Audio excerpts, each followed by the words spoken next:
자, 시편 23편에서 시인은 시를 쓰면서 1절에서 그런 고백을 했죠. 여호와는 나의 목자시니 내게 부족함이 없으려다, 이렇게 선포를 했어요. 1절에서 크게 내게 부족함이 없다 이렇게 선포를 한 이후에 모든 것이 부족함이 없는 그 이유를 이제 설명해 나가는 거죠. 자, 모든 것이 사람들이 부족하다, 그래서 결핍을 호소하는 시대예요. 참 우리가 많은 것이 나아졌는데 옛날에 비하면 굉장히 많이 가졌는데도 우리는 지금 부족하다, 결핍이 내게 있다 이렇게 호소하는 이 시대에 살아가고 있습니다. 그렇기 때문에 시인의 이 고백, 이게 한 3,000년 전에 쓰여진 그런 시로 본다고 하면은 이 다윗이 내게 부족함이 없다 하는 이런 선언이 참 신선하지 않을 수가 없어요. 우리 여러분들 모두에게도 부족함이 없는 은혜가 있길 바랍니다. 말할 때 내게 부족함이 없다 말이에요. 내게 부족함이 많으니까 불평이 있는 거예요. 사랑도 부족하고 물질도 부족하고 내가 지금 있는 지위도 부족하고 내가 생각할 때 부족함이 많으면은 그냥 불평이 많이 나오는데, 지금 이 다윗이 내게 부족함이 없다. 왜냐하면 우리 하나님이 나의 목자이기 때문에 부족함이 없다 이렇게 말하고 있는 거예요. 다윗은 2절에서 6절 사이에서 여호와 하나님이 왜 자신에게 부족함이 없는 분인지 이제 설명을 하는 거예요. 그러니까 1절에서 선언적으로 여호와는 나의 목자시기 때문에 부족함이 없습니다, 딱 이렇게 선언해 놓는 거예요. 그리고 이제 2절에서 6절까지 그 설명이라고 보면 되겠어요. 자, 우리도요, 주님 안에 어떻게 우리가 붙어서 하나님의 은혜 가운데 살려고 할 때 먼저 선언하는 거 대단히 중요한 것 같아요. 내가 믿음으로 살리라, 내가 내년에, 새년에는, 새해는 이렇게 살리라, 선언하는 것이 중요해. 그러니까 선언하는 것은 이게 만방에 드러내는 거예요. 내가 이런 사람이다, 이렇게 살 것이다, 고백하는 건데 1절을 저는 그렇게 한번 봐서 이렇게 다윗이 여호와는 나의 목자시기 때문에 나에게 부족함이 없다 이렇게 선포를 했어요. 자, 우리가 한 해를 되돌아보면서 아무튼 이런 고백이 우리에게도 좀 가능했었는가, 나도 이런 고백을 하고 살았는가 한번 생각해 볼 필요가 있을 것 같아요. 자, 2절에서 6절 사이에 그 부족함 없는 이유를 설명했어요. 이를 위해서 지금 이 다윗은 자신이 직접 경험한 선한 이미지, 그죠? 선한 목자의 이미지하고 당시 유대 지역의 손님 맞이 문화에 담겨있던 집주인의 이미지를 이 시로 끌어왔어요. 무슨 말인지 지금 이해되셔야지 돼요. 여기까지 공부했으니까. 그러니까 여호와가 나의 선한 목자다, 그래서 내게 부족함이 없는데 왜 부족함이 없느냐, 그래서 두 개의 이미지가 있는 거예요. 목자의 이미지하고 집주인의 이미지예요. 그래서 하나님을 목자로 이렇게 형상화하면서 설명을 했고, 또 한쪽은 하나님께서 이제 집주인, 그 집은 어디냐면 하나님의 집이죠. 이게 집주인이 일반적으로 그 당시 유대 지역에 그런 손님을 맞이할 때 주인들이 손님을 어떻게 대했는지 그 문화를 좀 이해를 해야지 이 집주인의 이미지를 통하여서 하나님께서 다윗에게 이렇게 부족함이 없이 그렇게 채우셨구나 하는 것을 이해할 수 있어요.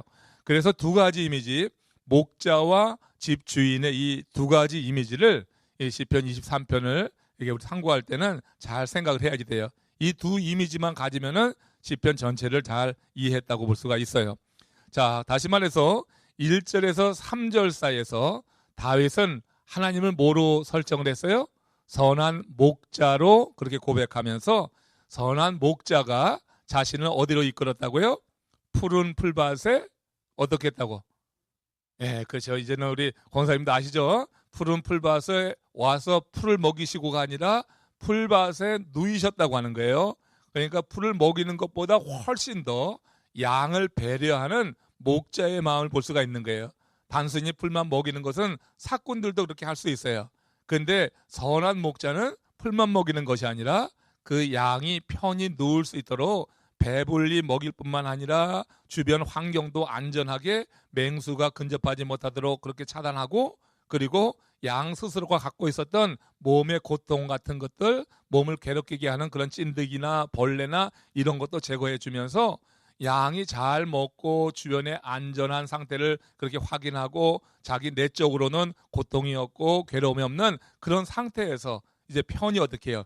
눕게 했다고 하는 거예요. 그래서 풀밭에 눕게 했다고 하는 거 굉장히 깊은 의미가 있다고 하는 거 우리가 공부할 때 같이 나눴어요.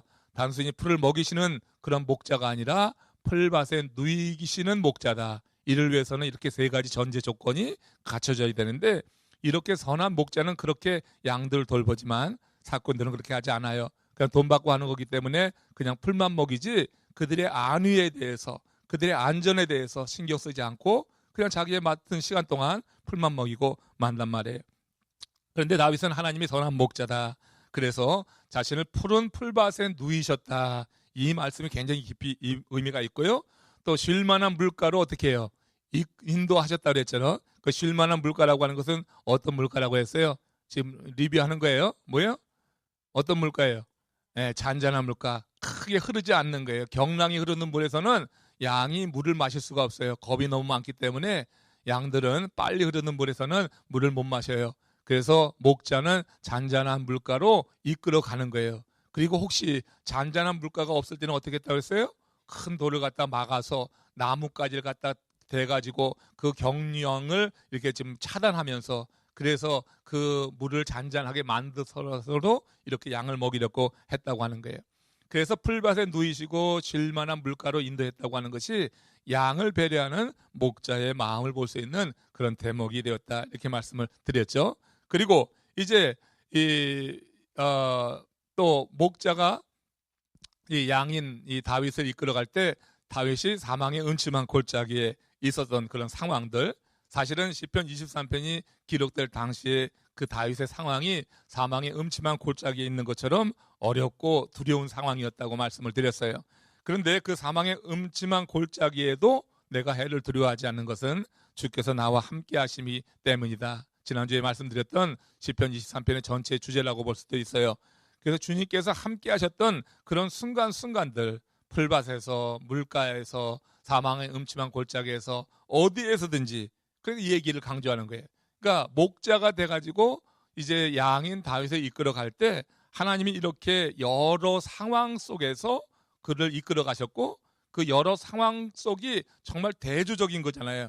풀밭에 이렇게 누워서 잠잠히 쉴 때랑 사망의 음침한 골짜기에 있을 때는 얼마나 이게 천국과 지옥을 느낄 수 있잖아요.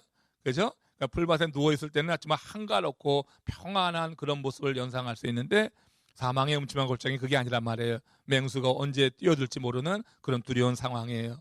그런 상황까지 이 다윗이 경험했지만 그래도 두려워하지 않는 것은 주님께서 나와 함께했다. 그래서 다윗은 하나님은 목자라고 설정하고 이제 내게 부족함이 없다고 말할 때 하나님 모든 상황 속에서 함께 하셨기 때문에 부족함이 없다고 하는 거예요.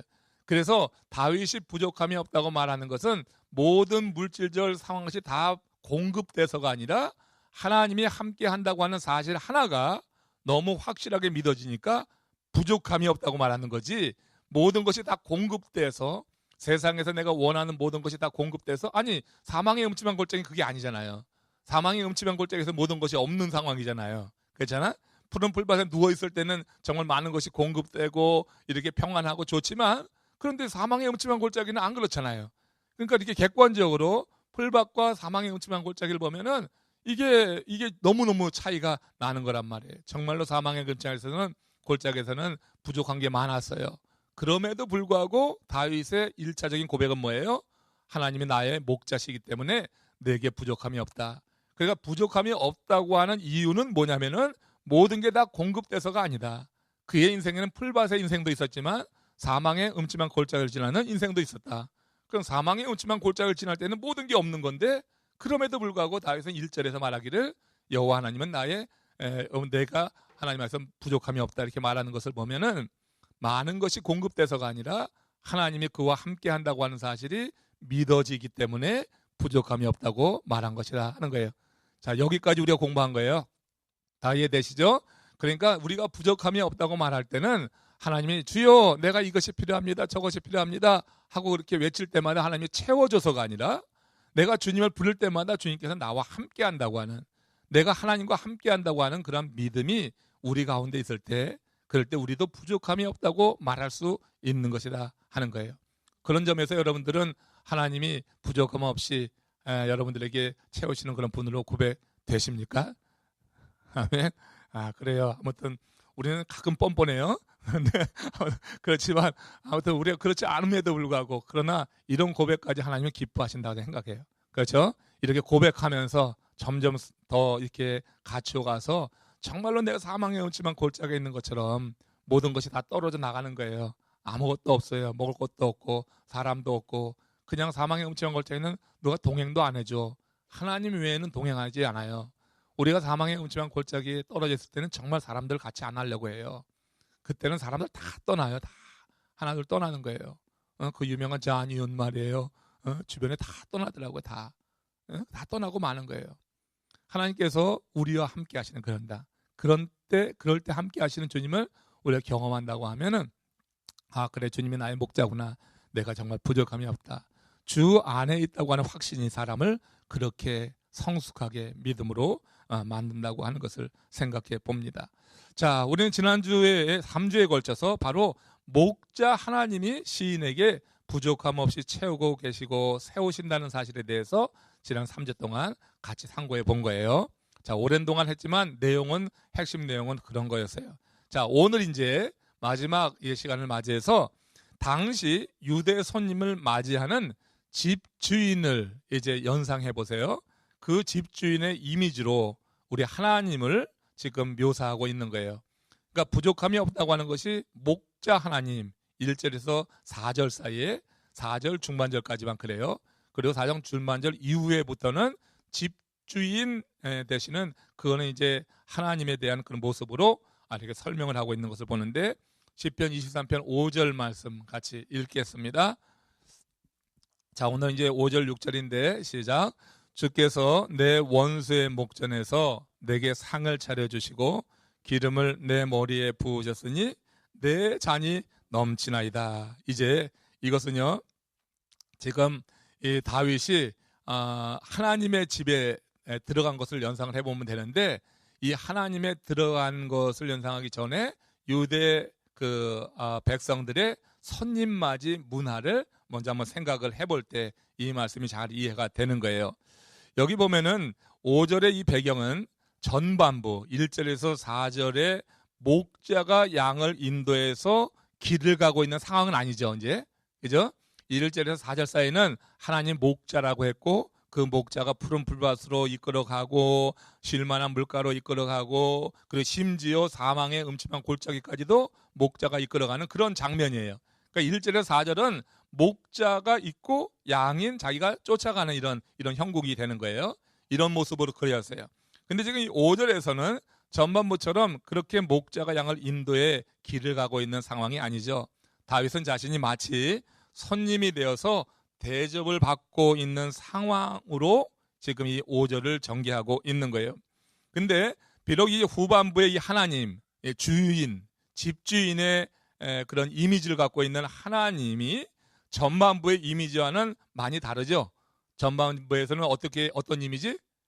목자의 이미지라고 목자. 1절에서 4절까지는 목자인데 지금 5절에서는 그 이미지가 이제 사뭇 다른 거예요. 집주인의 그런 이미지로 이렇게 표현되고 있는 거예요. 근데 그 내용에 있어서는 이미지가 서로 이어지고 있어요. 내용에 있어서는 연결되고 있는 거예요. 그러니까 외적인 이미지는 다르지만 하나님이 목자와 집주인은 모습이 틀린 거예요. 그런데 그 내면적으로 이제 그 양을 지키고 손님을 대접하는 그런 이제 하나님의 그런 이미지는 서로 이어지고 있는 거예요. 다른 분을 이야기하는 게 아니라 같은 분이구나 하는 것을 우리가 알 수 있어요. 그게 무슨 말이냐면 1절에서 4절 사이에서는 풀, 그리고 뭐예요? 물, 그리고 사망이라고 하는 핵심 단어가 있죠. 그렇죠? 목자가 풀밭으로 이끌어서 편히 눕게 하시고 쉴만한 물가로 이끄셔서 쉬게 하시고 그리고 사망의 음침한 골짜기로 지나게 하시는 이런 이미지가 있잖아요. 그러니까 풀과 물과 뭐예요? 사망이 있어요. 자, 이 목자와 함께 가게 될 때 이런 인생의 여러 장면이 있다고 하는 거예요. 풍성하게 먹을 때도 있었고 이렇게 편하게 쉴 때도 있고 그런데 이렇게 두려움에 사로잡히는 그런 인생도 있는 거예요. 그래서 물과 풀과 사망이라고 하는 그 핵심 단어가 목자가 양을 이끌어가는 과정에서 양이 경험하는 그런 모습이에요. 그런데 지금 집주인의 그런 이미지로 지금 하나님이 설명될 때 여기서 우리가 강조되는 거 여기 다 나와요. 5절 한 절에. 왜냐하면 5절이 바로 그 집주인의 손님을 맞이하는 그런 이제 관습을 반영한 그런 식구이기 때문에 여기 보면은 상이 있어요. 그죠? 주께서 내 원수의 목전에서 뭐야? 상을 베푸셨다. 그리고 기름을 머리에 바르셨으니 그리고 뒤에 가서 뭐냐면 내 잔이 넘치나이다 그랬어요. 그래서 이 후반부에서는 상과 기름과 잔이 앞에 나오는 풀과 물과 사망의 이미지를 대신하는 거예요. 그러니까 이 뒷부분에서 주인이 그런 손님을 맞이할 때 상을 베풀어 주고 마치 푸른 초장에서 그 양들을 잘 먹게 하고 눕게 하는 것처럼 그렇게 상을 베풀어 주고 이 얘기가 되죠. 기름을 발라주시고 기름을 발라서 이거 극진한 환대를 말하는 건데 쉴만한 물가에서 그렇게 목자가 양을 배려해서 이렇게 편하게 있는 것처럼 그렇게 이제 기름 발라주신다고 하는 이런 표현들 대신에 또 사망의 음침한 골짜기를 지나는 것 같았는데 지금 후반부에서는 어떻게 해요? 그 사망이 이제 잔으로 사망의 음침한 골짜기를 지난다 할지라도 해를 두려워하지 않았다는 것은 주께서 함께 하셨기 때문에 심지어 사망의 음침한 골짜기 속에서도 다윗은 어떻게 해요? 부족함이 없었고 그 가운데서도 만족했어요. 이것처럼 후반부에서 주인이 이제 이렇게 상을 베풀고 그리고 또 기름을 바르고 그에게 그의 잔이 넘치게 하는 이런 이미지로 대치되고 있다. 그래서 목자와 주인의 이미지는 겉으로 보면 다 틀리지만 그러나 목자 되신 하나님과 집주인 되신 하나님은 그 하나님의 백성들을 다스리는 이끄는 방법은 똑같다고 하는 거예요. 그래서 우리에게 편안함을 주시고 채워주시고 또 환대하고 맞이하고 쉬게 하시고 이렇게 하나님이 함께 하심으로 기쁨이 충만한 그런 삶을 살게 하신다고 하는 것. 그래서 이제 이 두 이미지가 달라도 내용상으로는 이어지고 있다 하는 것을 생각해 보면 됩니다. 당시 고대 근동 문화는요 한번 살펴볼 필요가 있는데 손님을 접대하는 것을 아주 중요한 그런 가치로 여겼잖아요. 그 집주인은 자신이 피해를 받더라도 자기 집에 들어온 손님은 정성껏 대접하는 것에 아주 높은 가치를 뒀어요. 예? 이게 여러분 지금도 이어져요. hospitality라고 해서 그 중동 지역에 있는 사람들은 그걸 굉장히 중요한 가치로 여긴단 말이에요. 낯선 사람이라 할지라도 그 집에 들어오면 일단 그 집에 맞이하게 되면 아주 환대를 해주는 거예요. 제가 이제 한 7년 전에 중동 갔었습니다. 이스라엘뿐만 아니라 요르단 뭐 이런 데 다 그래요. 요르단과 뭐 이스라엘 다 거기 손님을 맞이하게 되면 그냥 그들이 없어도 그렇게 환대를 해주는 거예요. 환대할 때 제일 먼저 내주는 게 이제 차인데 그 차를 계속해서 부어주더라고. 차를 계속해서 부어줘요.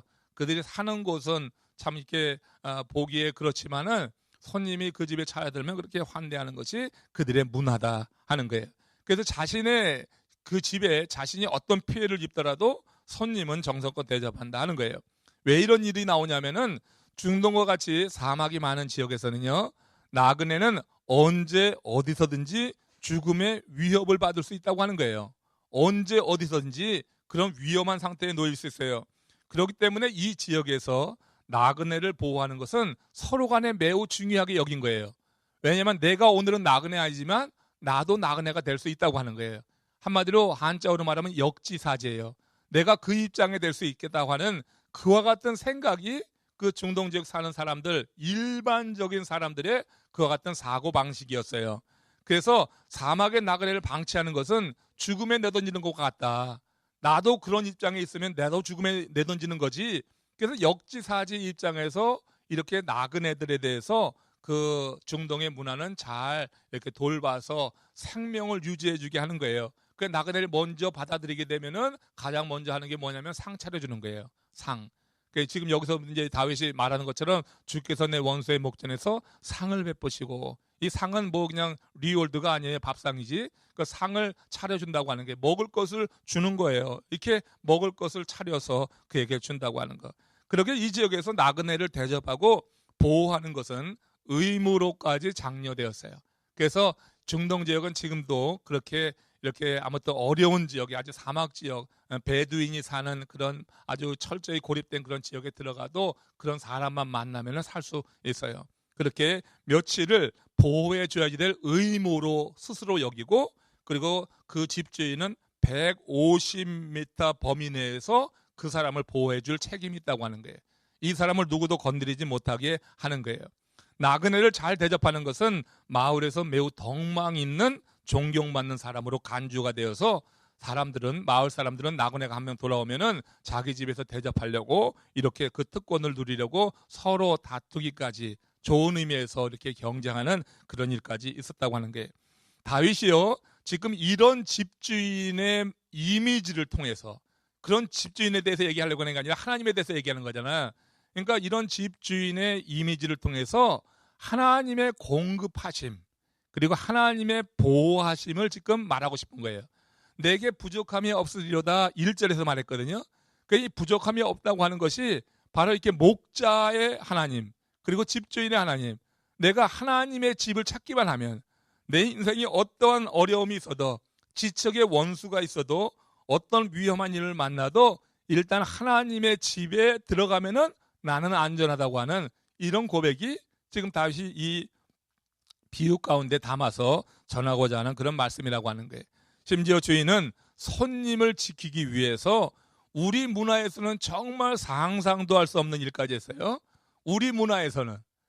그러나 중동 문화에서는 이게 가능한 거예요. 우리는 생각도 못할, 윤리적으로 도덕적으로 정말 생각도 하지 못할 그런 일까지 이 중동 지역에서는 손님을 보호하기 위해서 행했다고 하는 거예요. 그러니까 우리가 지금 여기 미국에 와서 살면서 우리 문화에 대해서 막 그냥 뭐라고 하면은 우리 싫잖아요. 이렇게 차별한다고 하고 그렇잖아요. 그러니까 이게 여러 민족이 사는 이 미국에서는, 그래서 옛날에는 멜팅 팟을 이야기했는데 지금 모자이크를 얘기해요. 각자 자기의 문화를 존중하고 하는 것을 지금 말하지. 그래야지 공존하는 거지. 미국의 청교도 정신의 멜팅 팟이 되면 제일 좋지만 그게 안 되는 거 실제로는 사람이 살아가는 곳에서. 그래서 여러분 이렇게 그 자신의 그 문화를 생각을 해보고 우리가 이 부분을 이해를 해야지 돼. 그럼 중동지의 지역에서 손님을 맞이할 때 어떤 일까지 있었냐? 우리가 상상하지 못하는 거, 여러분 잘 아는 거, 창세기 19장 8절 말씀 보세요. 여기 보면은 롯이 손님을 맞았어요. 천사인지 모르고 천사를 맞이한 거예요. 근데 이 천사를 보호하기 위해서 이제 롯이 하는 일 이야기예요. 시작. 내가 남자를 가까이 하지 아니한 두 딸이 있노라. 청하건대 내가 그들을 너희에게로 이끌어내리니 너희 눈에 좋은 대로 그들에게 행하고, 이 사람들은 내 집에 들어왔은즉 이 사람들에게는 아무 일도 저르지 말라. 소돔에 살던 롯에게 천사가 찾아오고 이를 본 마을 사람들이 와서 그를 내놓으라고 하는 거예요. 내놓으라고 할 때 그때 사용됐던 단어 아시죠? 상관하리라. 그래서 동성애가라고 하는 게 거기 처음 나와요. 내가 저와 상관하겠다 하는 것은 그런 의미가 있단 말이에요. 굉장히 이제 아주 타락한 문화의 그런 아주 결정을 보여주는 그런 이야기인데, 근데 그때 롯이 자신의 딸을 내어줄 테니 이 손님들은 건드리지 말라고 하는 거예요.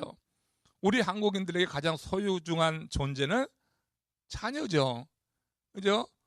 우리 정이 제일 소중하죠.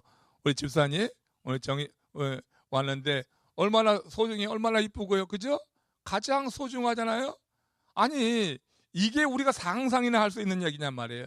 자기 집에 들어온 손님이 뭐길래 이렇게 눈에 넣어도 아프지 않을 그렇게 예쁜 딸을 내주겠다고 하는 거, 롯이. 이건 아버지도 아니잖아. 우리 문화에서 보면은요, 이게 상상도 못할 일이잖아요. 생각도 못할 일이에요.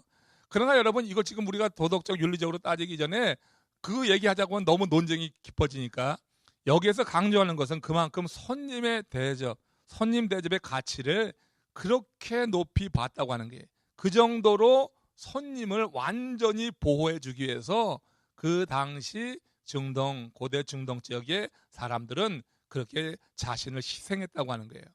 자, 가장 정말로 어떻게 고귀한, 너무 가치 있는 내 딸까지 내주는 거예요. 손님을 보호하기 위해서. 여러분 이 이야기를 볼 때 우리가 신학적으로 한번 이렇게 다시 반추해 보면은 뭐냐면 우리 하나님께서 우리가 하나님의 집을 찾아 들어가요. 내가 하나님의 집을 찾아 들어가. 내 하나님의 자녀가 돼요. 그러면 하나님께서 어떻게 우리를 보호하기 위해서 그 이상의 일도 하신 게 뭐냐면 그게 독생자 아들을 보내신 거예요. 그렇잖아요.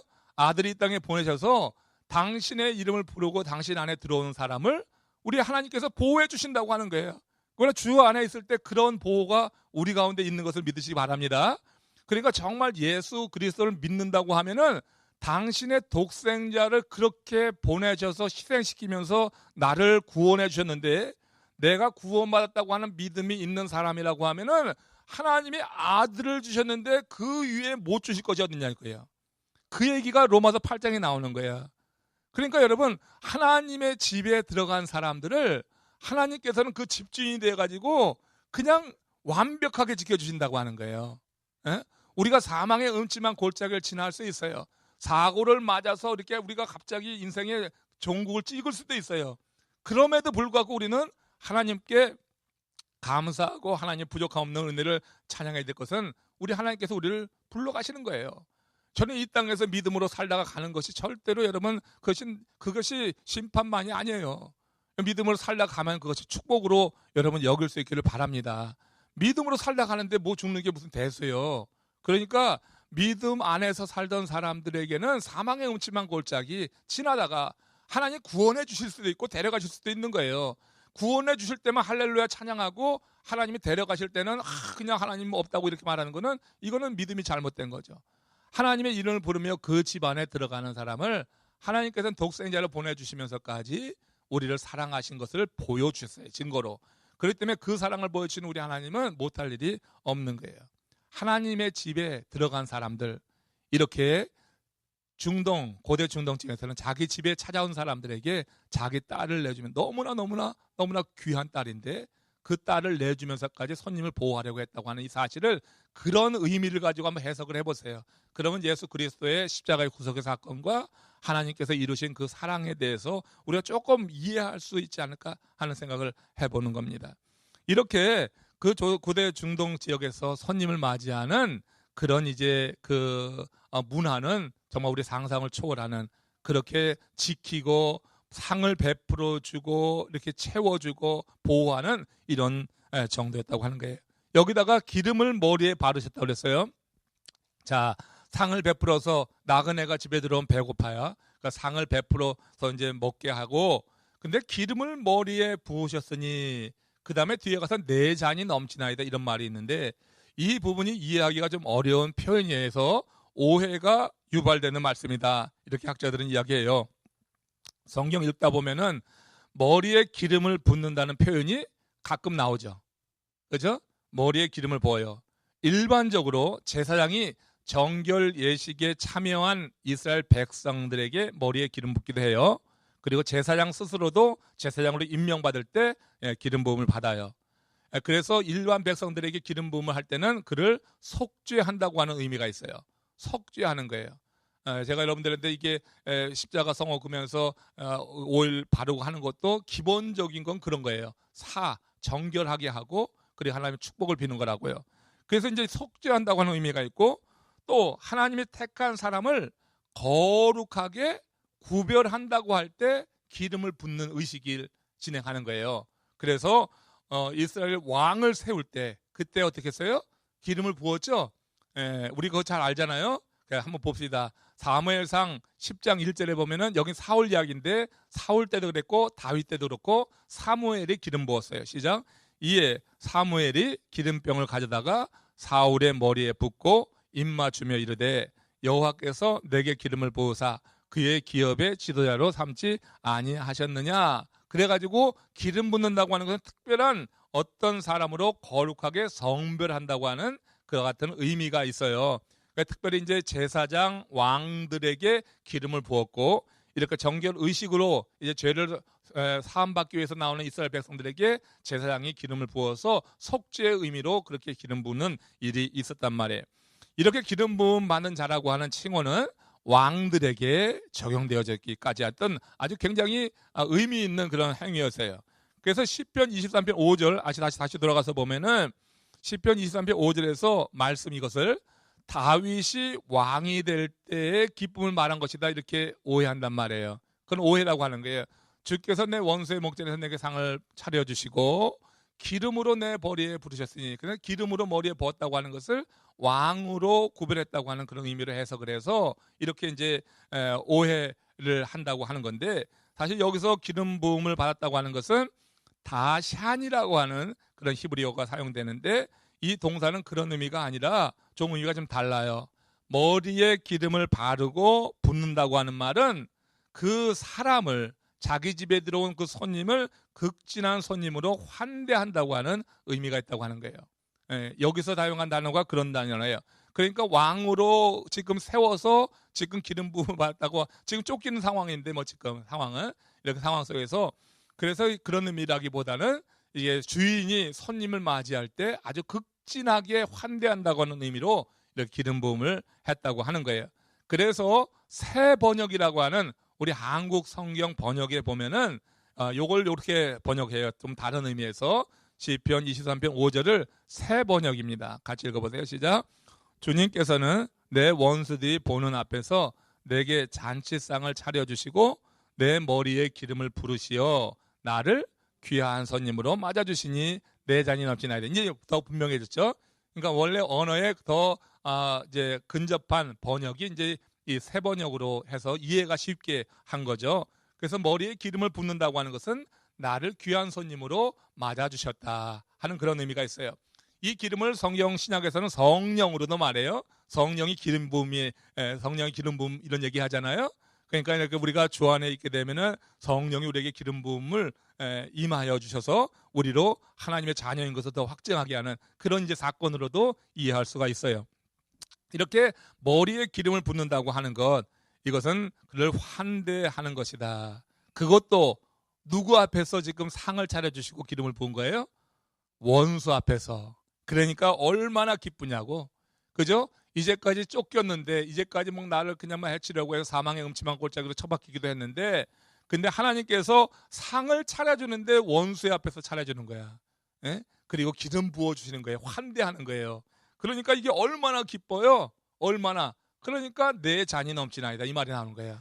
내 잔은 이 기쁨을 의미하는 거예요. 하나님의 이런 환대를 인한 기쁨이에요. 잔이 어느 곳에서는 고난을 의미해요. 예수님이 이 잔을 지나가게 하옵소서 할 때는 고난이잖아요. 그러나 실제로 이제 포도주를 마시던 잔은 기쁨을 의미하기도 한단 말이에요. 전혀 상반되지만 이렇게 상황에 따라서 이 잔이 기쁨을 의미할 수도 있어요. 내 잔이 넘친다고 하는 것이 나를 대적하고 나를 해치려고 하던 원수 앞에서 하나님이 내 편이 되어주시는 거야. 내 편이 되셔서 상도 베풀어 주시고 내게 기름 부어서 거룩하게 구별하셔서 환대하시고, 이런 것이 여러분 이 경험되니까 지금 다윗이 어떻게 기쁨이 넘쳐서 내 잔이 넘치나이다. 우리가 하나님의 집에 들어와서 하나님께서 차려주시는 밥상을 많이 여러분 경험하시길 바랍니다. 제가 이야기하고 싶은 게 그거야. 여러분, 우리가 하나님의 집에 들어올 때마다 하나님의 집주인 되셔서 하나님이 차려주셔 상을. 근데 이 상을 그냥 보고도 그냥 눈도 안 주는 사람이 있어. 이거 맛있게 드셔야 돼요. 하나님이 차려주시는 밥상, 말씀의 밥상을 맛있게 먹고 또 기도하면서 성령의 기름 부음이 우리 가운데 임하게 될 때 하나님께 나를 고귀한 존재로 인정한다. 내가 성령의 기름 부음에 대한 체험을 갖게 될 때 하나님이 나를 환대하시고 나를 이렇게 구별하시고 나를 보호하시는구나 하는 그와 같은 영적인 체험이 우리가 하나님의 집에 들어올 때마다 경험되기를 바란다는 얘기예요. 다윗이 이렇게 지금 집주인의 이미지를 가지고 하나님께서 자기를 그렇게 먹을 것으로 채워주시고 푸른 풀밭에 누이듯이 그렇게 해주시고 이렇게 기름 부어가지고 환대하면서 자신으로 아주 평안하게 쉬게 하시고 쉴 만한 물가에 있는 것 같이 하시고, 그리고 사망의 음침한 골짜기를 지났었지만 함께 하심으로 다윗에게 기쁨을 주었듯이 원수 앞에서 이와 같은 일을 행하심으로 내게 기쁨을 주시니 내 잔이 넘치나이다. 그래갖고 앞부분에 있는 이 뭐시기요? 목자의 이미지하고 뒷부분에 있는 이 주인의 이미지 속에서 하나님은 다윗에게 동일하게 역사했다고 하는 것을 조금 다른 각도지만 하나님을 표현하는 데서는 똑같았던 거예요. 시편이 그런 거예요. 그러니까 시에는 굉장히 어떻게 함축적인 의미도 있고 구조적으로 이렇게 강조하는 그런 특별한 이제 법도 있잖아요. 언어적인 그런 것을 우리가 이 시편 23편에서 볼 수 있다 하는 거예요. 결국 하나님의 집으로 나가면은 하나님은 먹을 것을 줄 뿐만 아니라 머리에 기름 부어 환대한다. 그리고 나의 기쁨을 충만케 하신다 하는 것을 다윗이 이렇게 아름답게 시로 표현하고 있는 것입니다. 한편 여기서 주목해 봐야 될 것이 뭐냐면 4절 후반부부터 인칭의 변화가 찾아왔죠. 주께서 나를 사망의 음침한 내가 1인칭이었어요. 내가 사망의 음침한 골짜기를 지날지라도 해를 두려워하지 않을 것은 그 다음에 뭐라 그랬어요? 주께서 나와 함께 하시면, 이 주께서라고 하는 3인칭이 아니에요. 주께서라고 하는 그 단어는 바로 앞에 있는 사람에게 이야기하듯이 하는 거라고 그랬어요. 당신이 나와 함께 하기 때문입니다. 당신의 지팡이와 막대기가 나를 안위하시나이다. 그래가지고 여기 후반부부터 이제 주어가 바뀌게 됐어요. 인칭이 변화가 있었어요. 그리고 이제 5절에 들어와서 5절로 넘어가서 보면 주님께서 그랬잖아요. 여기서 당신께서 이렇게 바꿔 이야기돼요. 당신이 멀리 있는 삼자를 놓고 하는 게 아니라 자신의 삶 속에 가장 가까이 경험되는 바로 눈앞에 보이는 그런 어떤 상대를 대하듯이 하나님을 그렇게 대하면서 말하는 거예요. 인칭의 변화가 이렇게 찾아오고 있어요. 자, 이런 인칭의 변화의 배경이 있어요. 1절에서 4절 초반절까지 여기서 보면은 지금 이 다윗이 1인칭으로 하는 거야. 여호와가 나의 목자시니 내가 부족함이 없으려 해서 나가 주제가 되잖아. 나가. 이것은 뭐냐면은 1절에서 4절 중반절까지 지금 다윗이 여호와 하나님을 생각하면서 독백을 하는 거야. 독백이라고 얘기하는 독백. 하나님이 이런 분이구나 막 독백을 하는데, 그런데 4절 후반부 이후부터 그 독백을 하다 보니까 하나님이 너무나 기막히게 자기를 도와주시고 자기의 삶 속에 함께 하신 분인 거예요. 그러니까 4절 후반절부터 바로 이제 이 독백이 변해서 기도가 되는 거야. 그래서 기도가 되는데, 기도는 뭐야? 바로 앞에 있는 사람에게 하는 듯이 하는 거 아니에요. 삼자가 아니라 바로 앞에 있는 누구에게 하는 거야. 하나님께 하는 거야. 그래서 기도로 변하는 거야. 지금 독백이 기도로 변하면서 인칭의 변화가 온 거예요. 그 당신께서 나와 함께하기 때문에 당신의 지팡이와 막대기가 나를 안위하시나이다. 당신께서는 내 원수들이 보는 앞에서 내게 상을 차려주셨습니다 하고 기도하는 거예요. 이제 기도. 하나님을 이게 기도하는 형식으로 하나님을 지금 이제 집주인의 모습으로 이렇게 묘사하고 있다고 하는 거죠.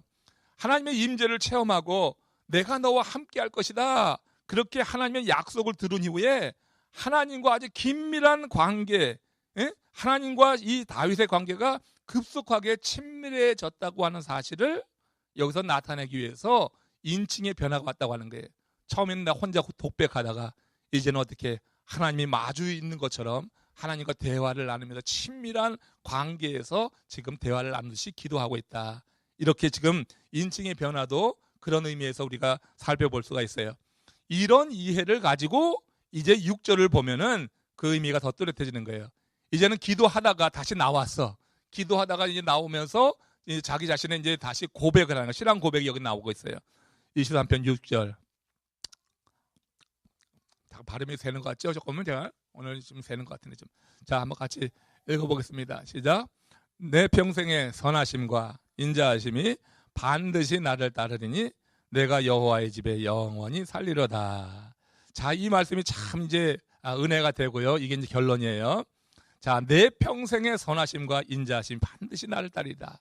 지금 5절에서 하나님께서 원수의 목전에서 상을 베풀어 주시고 기름을 발라주시고 그래서 내 잔이 넘치게 하셨다고 그렇게 고백을 했어요. 그 다음에 이제 다시 나와서 이제 자기 1인칭으로 고백하는 거예요. 자기의 이제 스스로 이제 독백 겸 간증이다 할 수가 있는데, 여기서 이제 이런 고백이에요. 내 평생의 선하심과 인자하심이 반드시 나를 따라. 선하심과 인자하심, 누구의 선하심? 이건 하나님의 선하심과 인자하심이에요. 자, 하나님의 선하심과 인자하심이 나를 따라오고 있다고 하는 것을 다윗은 지금 확신하고 있는 거예요. 자, 지금 고백하다가 독백하다가 기도를 통하여서 아주 하나님이 친밀하게 함께하는 것을 확신했어요. 에? 심지어 사망의 음침한 골짜기에도 나와 함께한다고 하는 것을 인정했으니까. 그러니까 독백하다가 이제는 고백이 된 거예요. 에? 그러면 이제 하나님과 굉장히 친밀한 관계 가운데 들어오면서, 그러면서 이제 결론적으로 이런 고백이 되는 거예요. 하나님의 선하심과 인자하심이 나를 뒤따라오는 것이 너무나 확실합니다. 이런 고백이에요. 여기서 이제 따른다고 하는 말을 깊게 생각해야 돼. 여기 이제 나를 따라온다고 하는 거, 반드시 나를 따르리니 하는 이런 고백이에요. 이 따른다고 하는 것은요, 우리가 생각하고 하는 것보다 훨씬 강하고 아주 적극적인 단어라고 하는 거예요, 이 단어가. 그래서 따른다고 하는 그 원어의 의미는 단순히 누구를 쫓아가는 거, 이렇게 천천히 따라가는 거, 그런 의미가 아니에요. 마치 적의를 가지고 있는 적군이 자신을 죽이려고 추격해 오듯이 쫓아온다고 하는 거예요. 왜 이런 얘기를 하냐면은 다윗이 그 원수 앞에 쫓기고 있었어요. 예? 그죠? 원수에게 막 쫓기는 거예요. 그러니까 원수가 다윗을 죽이려고 그냥 얼마나 혈안이 돼가지고 그렇게 쫓아오는지 몰라요. 그런 상황 속에서 하나님께서 원수 앞에서 내게 상을 베풀어 줬다고 했잖아요. 그러니까 지금 상황은 원수가 막 쫓아오는 거야. 그런데 어느 순간 하나님께서 나와 함께 하시면서 하나님이 나에게 상을 베풀어 주시고 내게 기름을 부어 주시고 내 잔이 넘치게 해준다고 하는 것이 고백이 되는 거야. 그 기도한 거예요, 그게. 그러고 났더니 어떻게 되냐면은 원수가 막 쫓아오고 초격하고 막 그냥 다윗을 향하여서 해치려고 막 추격해 오던 것이 이제 변하는 거예요. 기도하면서 변하는 거예요. 이제 원수는 오간데 없어지는 거예요. 원수는 오간데 없어지고 이제 하나님의 선하심과 인자하심이 마치 원수가 나를 뒤쫓아와서 해치려고 그렇게 아주 집요하게 쫓아오듯이 하나님의 선하심과 인자하심이 이제 나를 쫓아옵니다. 그런 얘기가 되는 거예요. 내가 벗어나려고 해도 그 선하심과 인자하심을 나는 거부할 수가 없이 그 선하심과 인자하심 가운데 나는 갇혀서 살게 되나이다. 이런 고백이 되는 거예요. 은혜 되죠? 예? 은혜가 좀 돼야, 이 부분에서 은혜가 돼야 되는 거야. 그러니까 여러분, 원수가 쫓아오는 상황 속에서 하나님의 선하심에 대해서 목자 이미지를 가지고 막 혼자 독백하다가 하나님은 정말 그런 분이다 하는 생각이 들 때 사망의 음침한 골짜기에 처박힌 것, 원수 때문에 처박힌 거예요.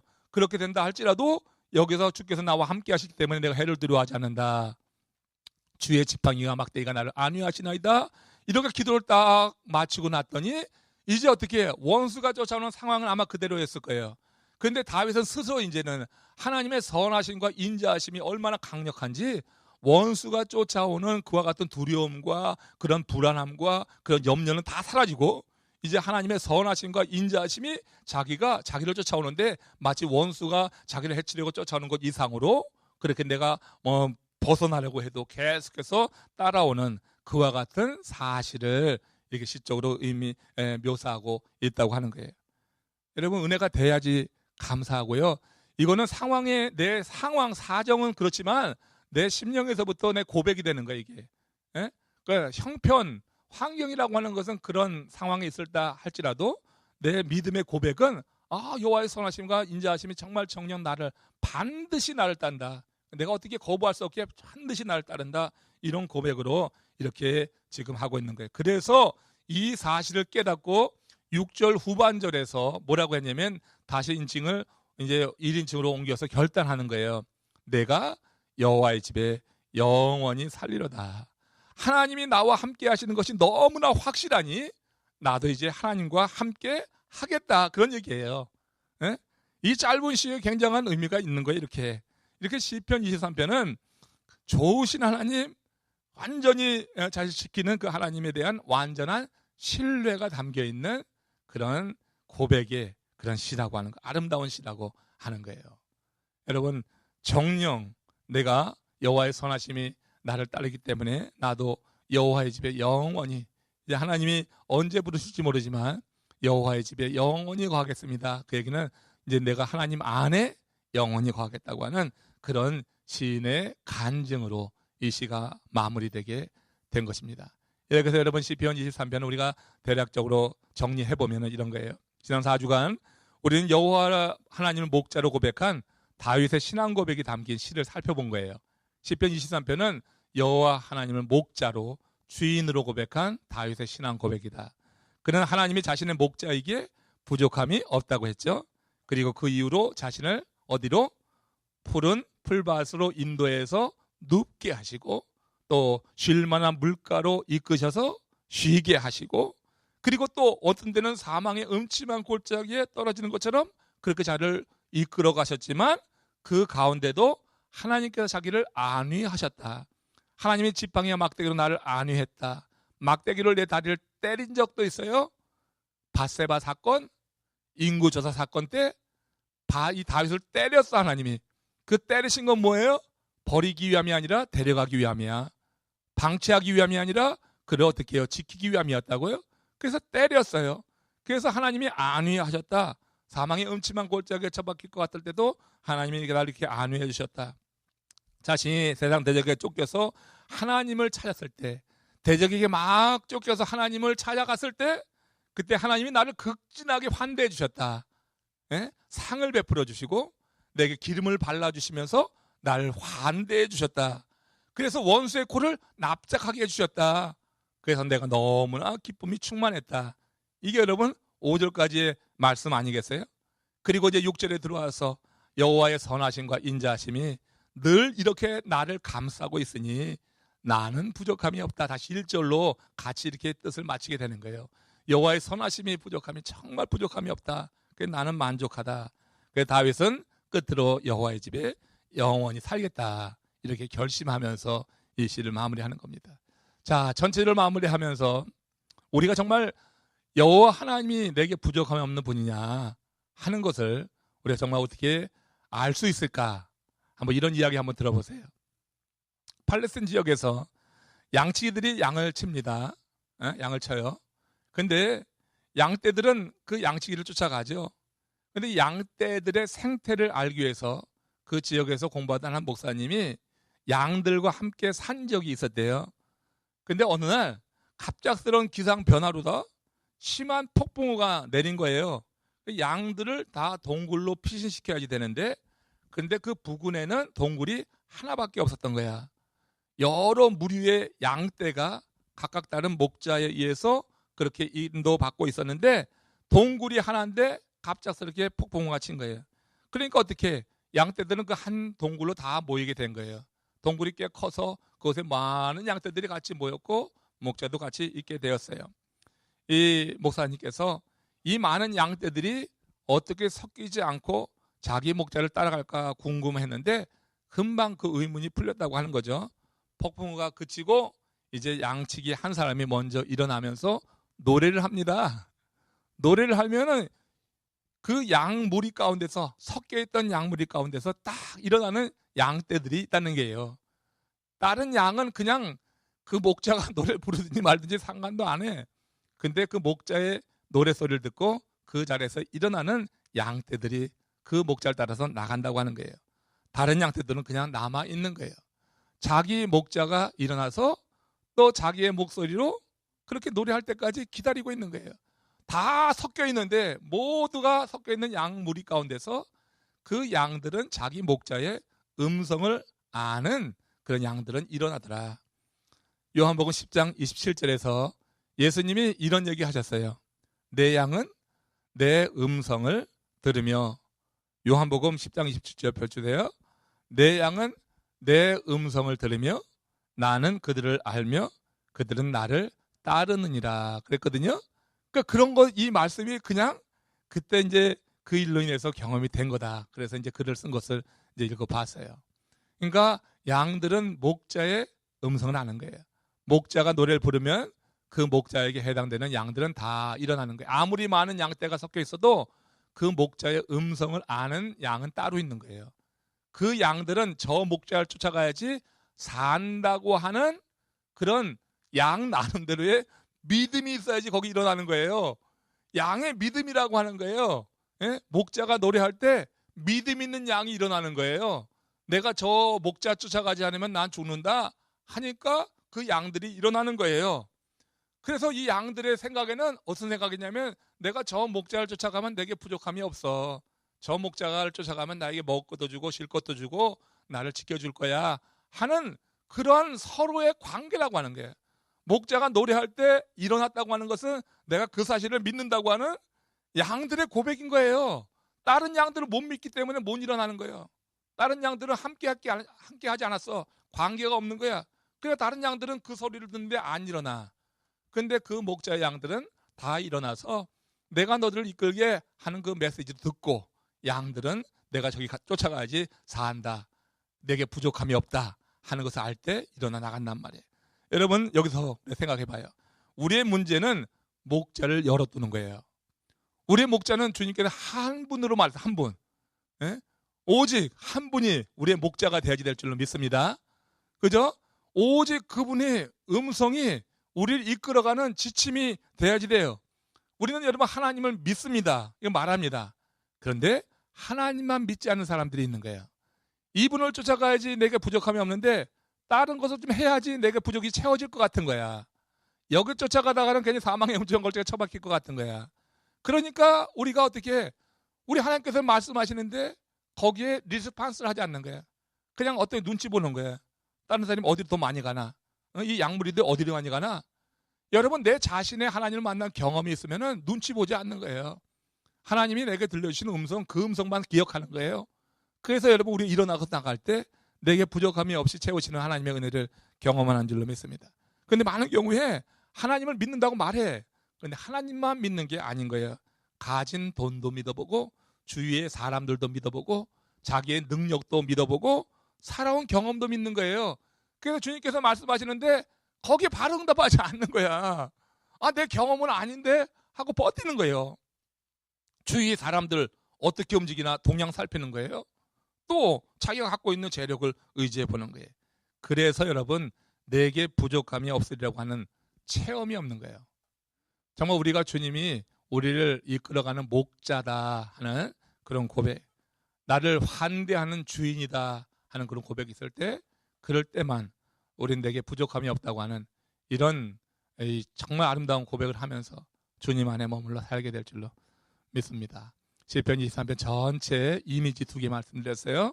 목자, 주인.